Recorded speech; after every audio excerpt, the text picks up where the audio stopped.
Ако ви харесва такъв тип съдържание, абонирайте се за канала, напишете коментар и сложете лайк. Благодаря. Реактор 4 експлодира за по-малко от 4 секунди. Експлозията е била толкова силна, че покривът е изхвърлен във въздуха. Първите пожарникари не са знаели, че има радиация. Те са докосвали графит с голи ръце, силно радиоактивен. Радиацията е била толкова силна, че дрехите им буквално са светели.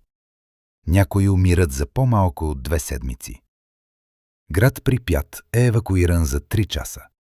Хората са мислили, че ще се върнат след няколко дни.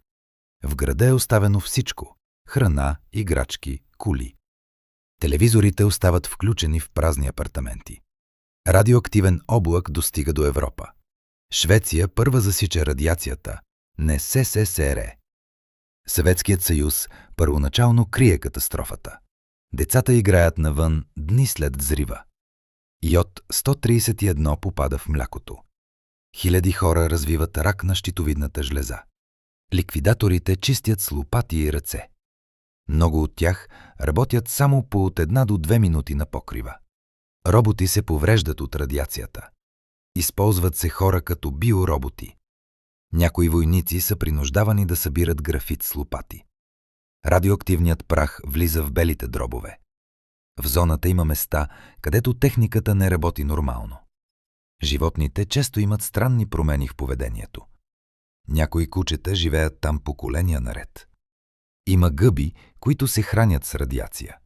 В някои райони радиацията е хиляди пъти над нормата. Водата в подземията е била смъртоносна.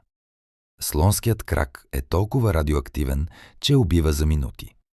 И днес остава опасен при дълъг престой. Металът в някои сгради се разпада като прах. Дърветата около реактора са почервенели след аварията. Наричат ги Червената гора. Птици са падали мъртви по време на облака. Хеликоптерни пилоти са били силно облъчени. Някои машини са заровени, защото са твърде радиоактивни. Има зони, където престоят е ограничен до минути. Радиацията се усеща само чрез уреди и дозиметри. Някои хора твърдят, че чуват стъпки в празни сгради. Вятърът звучи като човешки гласове. Много туристи изпитват силен психологически стрес. Животните там са по-агресивни от нормалното.